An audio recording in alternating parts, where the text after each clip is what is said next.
Friends, welcome to my June garden tour.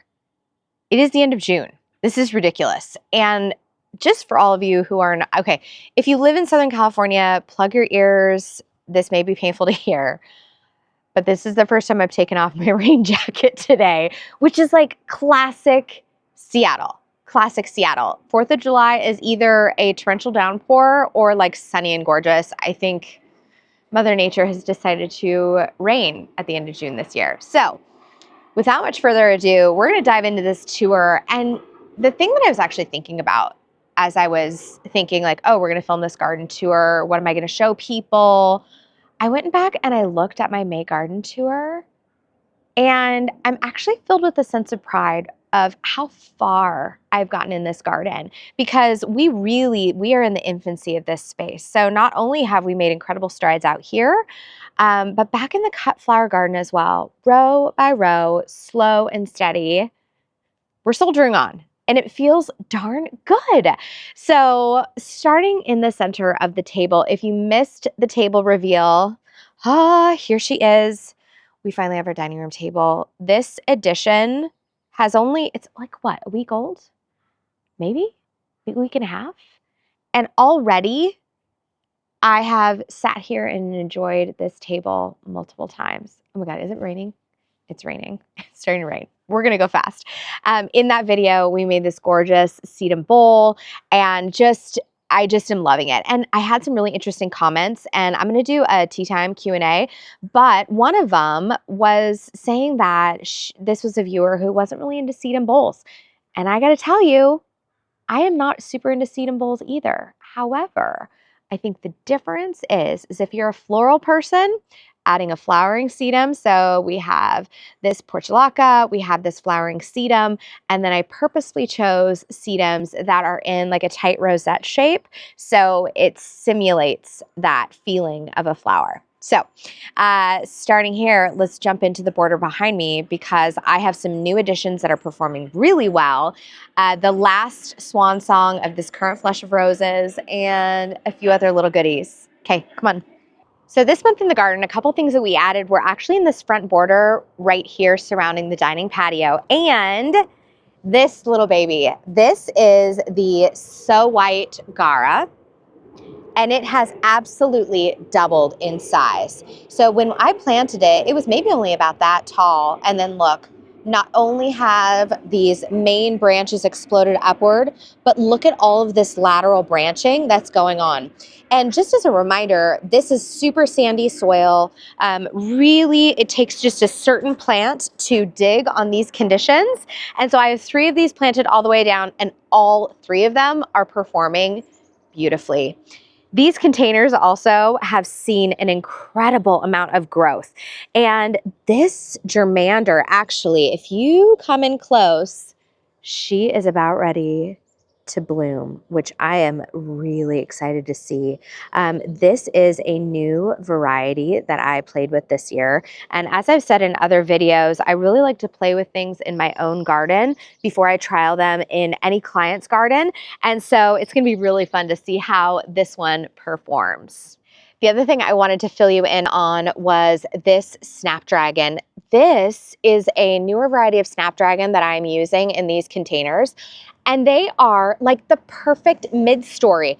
Look at these beautiful, beautiful amount of blooms, and I'm actually really loving how the Snapdragon plays with this little Coca-Cola sedum, plays with this helichrysum. Like, this little combination is making me very happy. And then we've got this little peak of germander coming in. And then look at this rift blue lobelia. This is another one for me that is a stunner this year. And it's going to be a plant that I reach for time and time again next year. I think this is going to be a heavy hitter when I go to visit my clients. The other thing I'm really enjoying is actually down here. This is my apple mint. You can actually see I've cut some down here, I've cut some over here, and of course it's encouraging this lateral branching. I have been making tea out of this apple mint, and I have to tell you guys, this flavor is awesome. It is totally spectacular. This might be a must grow in my garden from year to year. So the lady gardener has been blooming her tail off for over a month. just look at this.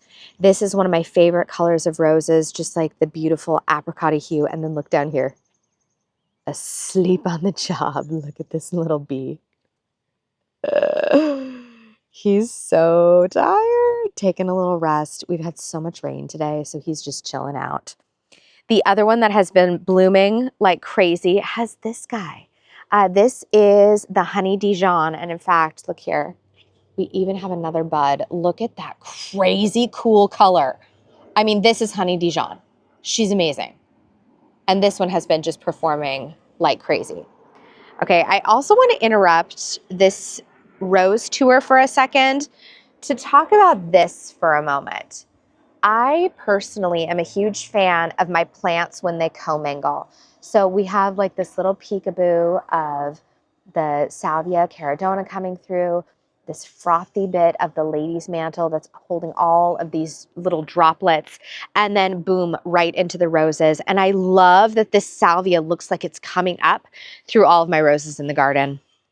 This next one is Celestial Night. And she is blooming like crazy too. And it emerges super dark and then kind of fades out as time goes on. So I'm probably about a week away from doing a really good cutback on these and prepping for another flush. So hopefully we'll have another go round next month. I also, this one, she is such a short time bloomer, but I finally have a bloom to show you guys. This right here is Jude the Obscure. And this one has heart-shaped cupped petals and is the dreamiest shade of apricot. I absolutely love this rose. It's stunning. This is just your classic old world rose. You aren't going to get 8,000 blooms off of her, but every single one is just completely worth it. You also saw me put in the feverfew this month, and I wanted just another bright little fun pop here, and it is just coming into bloom, and I'm loving how it plays next to the texture of this dark sedum, because you have kind of a fuzzy leaf, you've got a super different kind of like oval, somewhat glossy leaf shape, and this one is about ready to go to bloom as well. So we're gonna have some amazing contrast in just a few moments. Only in Seattle am I rained out on my June garden tour. I'm not going to complain too much because all the plants are loving it. And also, I was watching Robbie's stories and he said this next week is going to be 120 degrees in Chico. No, thank you. I'll take my rain. Okay. To be continued. Y'all, I won't be stopped. We're going to do a garden tour. Let's get after it. So I have my umbrella on, but I wanted to show you the next thing that is coming up in my garden. First of all, I have this beautiful stand of Mexican feathergrass, and amongst it, I've planted one of my favorite combinations. This is Echinacea White Swan, and I absolutely love the stature of this beautiful white swan amidst all of this Mexican feathergrass. And now it's pretty weighed down by the rain, so you're not going to get the full effect. But essentially, I have one here, and I have another little cutie down in here that is just coming into bud. And so when these are going, they are going to just kind of almost like drift about the top of all of these grasses and add a ton of amazing movements. I want to show you another echinacea that is about ready to bloom in my garden. So here we are in the cut flower garden, and one thing I really love to do is I love to incorporate beautiful florals in my edible spaces. Now this is the classic echinacea straight species, and it is going to bloom with a giant purple classic cone with reflexed petals. And this one is, again, just a beautiful kind of classic pinky. The other one that kind of gives you this same effect that I really love that I was considering adding to my garden is an echinacea called Magnus. Magnus is another one of my absolute favorite echinaceas of all time. So if you find that one, she is just a stunner. Moving back here, you can see my Frere trellis absolutely dripping in peas. The boys and I have been picking and totally enjoying all of these peas. This first one is actually, it's so funny. It looks like I might have gotten a rogue Oregon snow pea in there, but this one is your classic sugar daddy sugar snap pea. And this one we have picked on multiple times. And look, this one, so delicious. And this one will keep getting taller and taller. This next one down here is the Oregon snow pea. And you know, I don't know if it's a weather thing, but this year the Oregon snow pea has outperformed the sugar daddy like crazy. And I don't know if it's just, like I said, I think it might be a weather thing, but these pods are so incredibly delectably sweet. They are stunning. But I am going to take you around to the other side because I think I might only have maybe a couple weeks left of picking on this crop.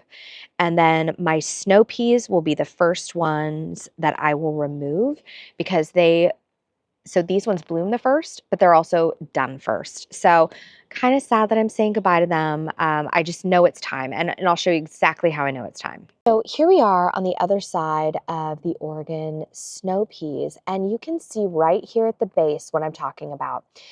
This generally happens to your peas as they start to reach the end of their life cycle. They end up getting all of these brown little bits right at the bottom. I'm still going to have a little bit of time before these are ready to really go over, but this is kind of the first sign that we are nearing that final approach. So in anticipation of these snow peas wrapping up their time here in the garden, I have been so busy, I haven't had a chance to start anything. So what I have here is I have a lemon cucumber and a pickling cucumber called Calypso. And I have about 5 of each. So I'm going to take my cucumbers and plant them along this drip line that is running in front of the peas. And then I'm going to take them and trellis them up to the top. So I'm going to tie them up on their own piece of jute, and so they'll have their own growing surface. But as soon as these peas are done, I can come in here and cut and simply remove the netting, and the cucumbers will take over. Okay, also, Brian is going to be so mad at me. Do you see this right here?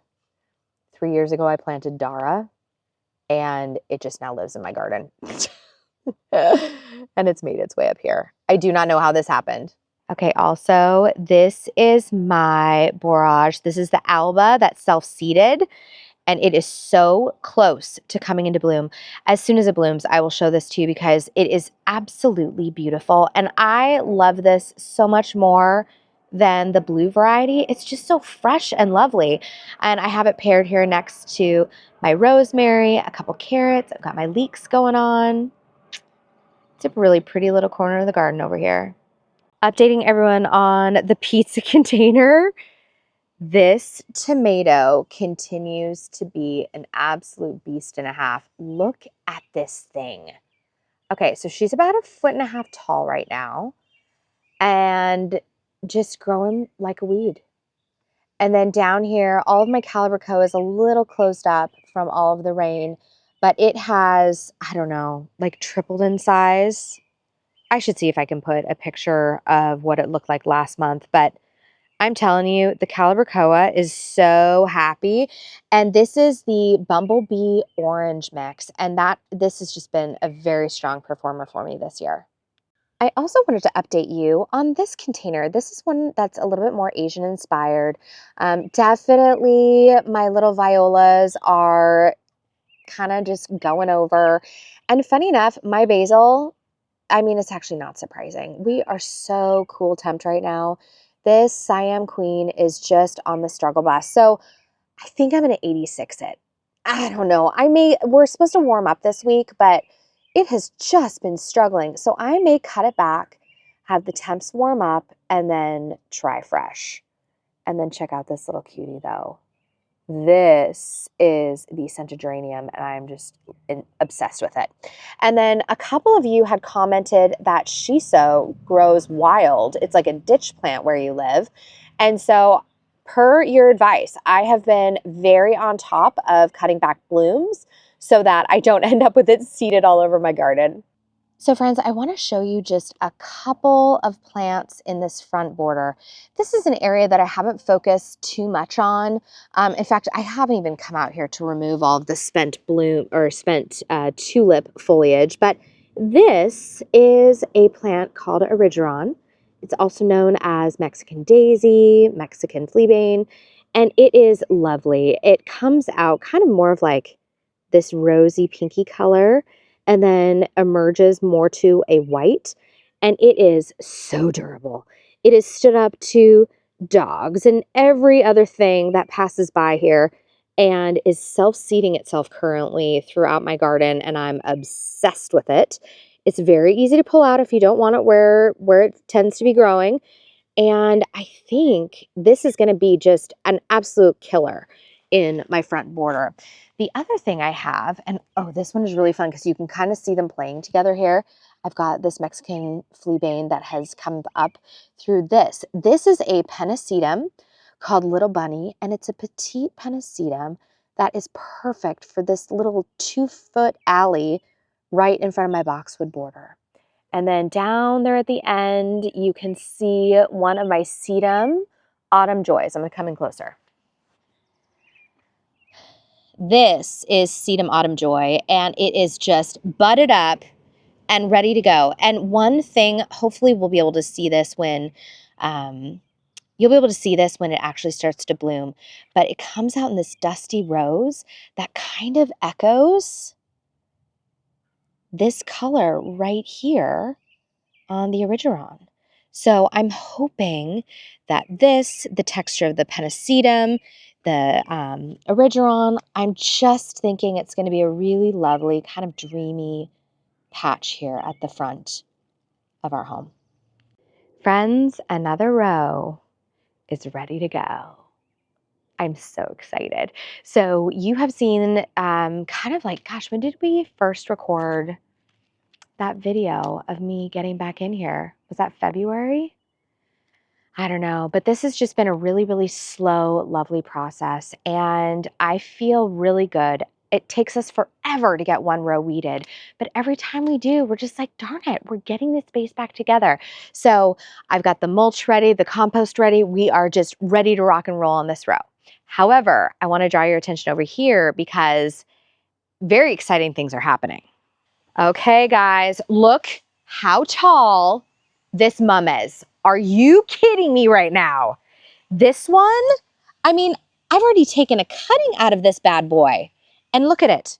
Huge, huge. Same thing with this one, same thing with this one. So all of these mums are doing beautifully. And check this out. Our first mum is cracking color. So in the industry, we call this like a cracked bud or cracking color when we are describing maybe a flowering plant at our nursery. And so we are just cracking right here. The other thing I wanted to show you is, do you remember when I planted these just, I mean, not too long ago, like a couple weeks ago? Look at this. This thing has absolutely doubled in size. And so what I might come in and do, oh my gosh, I've got all these leaves from the magnolia. I might actually come in and pinch these back. Snapdragons are one of the flowers that you can actually pinch back and it will send up multiple flowers. Now I could also let this go and it would produce a single flower. And once I cut that, then the side shoots would emerge. So the only other thing I really have to do down here is label them. I finally got around to busting out my label maker. This is a waterproof label. And what I love about this is previously I was just writing on these, but now I can peel this off and reuse it. Oh, the other thing is I like to use these in the cut flower garden because I can see what they are from kind of standing height. They are just a much better label for a large space such as this. Okay, So I want to take you down the next row because this row has exploded in growth as well. So in the last tour that we did, you guys had still seen where the bunnies came through and completely annihilated all of my chamomile. Well, the chamomile is back. And not only that, but look at this. We have put the tomato cages up and look at this, already at the top. This one is a new variety. This one is called Sakura. And I don't know, you guys, I think this one might be, I mean, it's just off to a heck of a start. Look at this. Huge fruit, huge fruit, huge fruit. This is a cherry tomato and it's just how it's already producing. I am so excited. And then I wish you had smell-o-vision because this chamomile is like, it's perfection. It is perfection. And so I'm going to go through, I'm going to cut the chamomile. I'm actually going to cut a lot of these tops and then pick them because I find that with chamomile, when I am cutting it for tea, I actually like to be pretty aggressive with it. So it just reflowers over and over and over again. Come on down a little bit more. Okay, so also very exciting times is the tomatillos. We have 2 tomatillos that are the traditional green and 2 that are red. And look at this. I cannot even believe I've got like one singular tomatillo already. Now, tomatillos are great. You can tell like the fruit is really tiny. It's right there. And then as it gets bigger and bigger, this husk will become more and more full. And it's only when the husk splits and it starts to yellow out that you want to pick this. And I can show you how to do that when the time comes. Oh, look at that. The top of that snapdragon. Oh, are you kidding me? Look at that. Okay, I've been really good at spraying a lot of things with the liquid fence, the new rabbit deterrent, and it has worked really, really beautifully. However, I'm really shocked by this. I've planted peppers down here for multiple years. I've never had rabbits go after them, but look at the top of this thing. That's eaten. This thing had fruit on it like a week ago. What the heck? But then this one is totally untouched. All right. Gosh. Okay, all right. I'm gonna have to figure out what to do. I think maybe what I'll do, you know what I wonder? I wonder if I could spray liquid fence on like a plant tag and put that there by it so it still has the scent of it. I don't know. I wonder, does anybody, I'm also gonna maybe go with, I have a Repelsol, and you typically don't want Repelsol close to vegetables if you're gonna be eating them, but I bet I could put it all the way down the center of these aisles. All right, guys, the rabbit fight continues. So ridiculous. But this is what you didn't see, this is all of the rest of my snapdragons. We were able to get them in. Let's go over to the Dahlia row.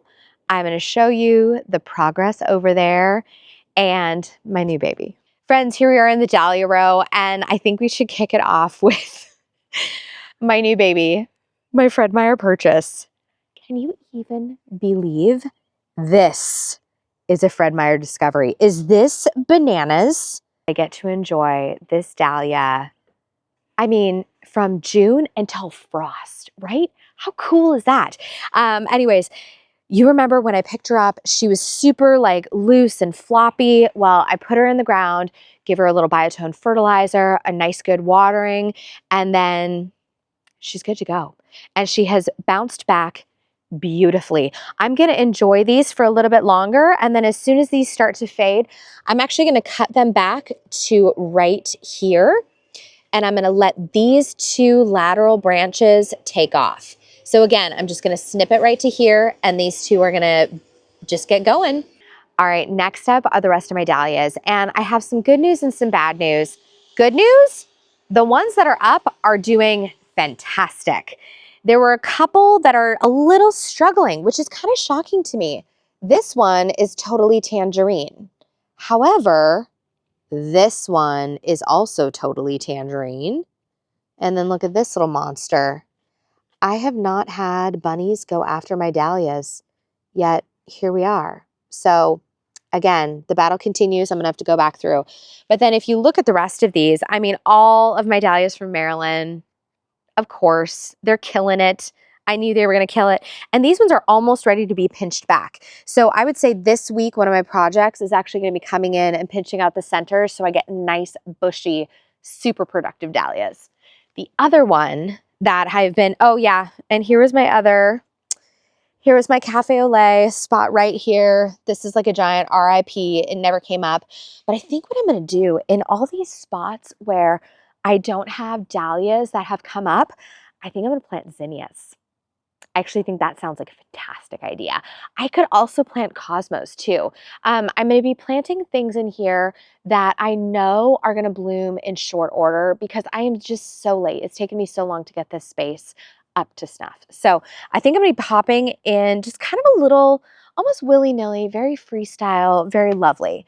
Okay, now this one, this is very funny. So this is Bloomquist York that I got from my girlfriend Alicia. Look how beefy that guy is. But then this one right here, I will tell you right now, I have this labeled as Riverdance, and I have this labeled as Riverdance. I will tell you with 100% certainty, that is Riverdance. So I have no idea what the heck this is. Man. I tell you, this is the problem with tubers. They all look the same. So if you've ever ordered a tuber from a Dahlia company and it comes up the wrong color, this is why. They all look the same when you dig them up. All right, I had another couple like actually really disheartening ones not come up. Robin Hood didn't come up for me, and I thought for sure that was gonna be like just, I divided it. Everything had eyes. And what I think might have happened is we had so much rain, I think that they may have rotted in the ground. And I'm not super happy about it, but I also can't get upset about it. So in here, I'm gonna put more zinnias. It's gonna be fantastic. We had another couple failures in here. Again, I can't get upset about it. You just gotta move on. These things happen. But what I am really excited about is my blueberries. Would you take a look at these? These are going, I mean, like honestly, it is so heavy with fruit. These ones over here are even bigger. Check these out. Look at these. Absolutely gorgeous. And what you're going to notice is the first ones that I showed you are already starting to blush up. Like you can see they're showing just a little bit of that coloring versus this one over here, still very green. So, and then this one over here, this Spartan, it's like, what is even happening? Look at this. Look at this just like measly harvest. That's it. That's what we got right there. So, I mean, sometimes you win, sometimes you lose. This one, I think it just might take, it's a good producer. I know it's a good producer. I think it might just take a little bit longer to get there. Okay, sunflower update. Look at this. These mongrels have come in multiple times and chewed off all these growth points. And look, it's like, nope, we're still going to go for it. Same thing here. Look at this. It chewed off the top, lateral branches. It chewed off all these side, more lateral branches. This one too. Okay, so basically this sunflower is a survivor. It will not be beat. And so I almost feel like this trio of sunflowers becomes like protect at all costs. Although it's kind of doing a fine job, I'm shocked that it's still alive because the other week we were out here and we were like, son of a gun, not again. But here she goes. Okay guys, Brian's been doing so much learning about gardening and he did some transplanting and he did a really good job. He was helping me weed this row over there and there were some rogue gladiolas. And look, baby transplanted. We're crossing our fingers. They may make it. We're unsure. You know what? A plant is hardy. If nothing else, the corm should come back next year. So good job. Oh, what should it look like? Probably over there. Maybe it should look like this one. That's perfectly straight and has great blades going on. But you tried. I'm proud of you. All right, friends, last but not least, I placed an order with a greenhouse store.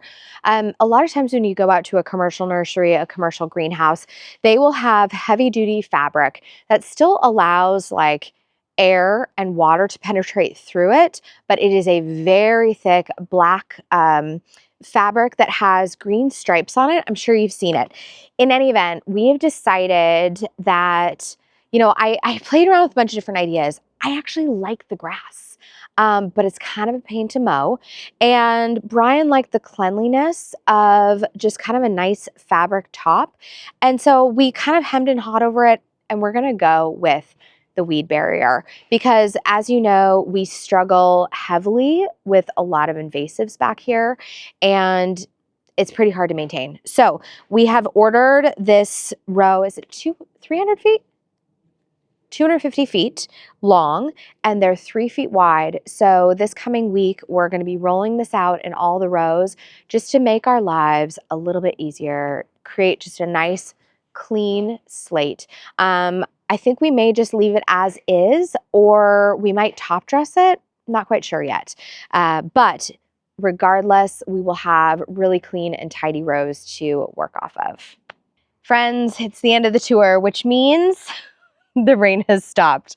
Thank you so much for coming along for the June garden tour. It's just a treat to share this with you. And thank you so much for all of your love and encouragement. And I am obsessed with this amazing community that has just emerged and is growing. It's so fun. So thank you for being here. And if you're interested, Tea Time, the video I did, Tea Time with Kate, that actually had such a great response, and I have loved answering all of your questions. And so we're going to bring it back. So I will see you on Sunday for another Tea Time with Kate. I will be answering all of your questions. So if you have any questions, pop them down in the comments below because I'm going to be pulling a lot of questions. I feel like I want a good chunk of questions to dive into, so we have a super robust tea time on Sunday. Thank you so much for watching. I'm going to see you in the next one, and in the meantime, please say hello to your garden for me.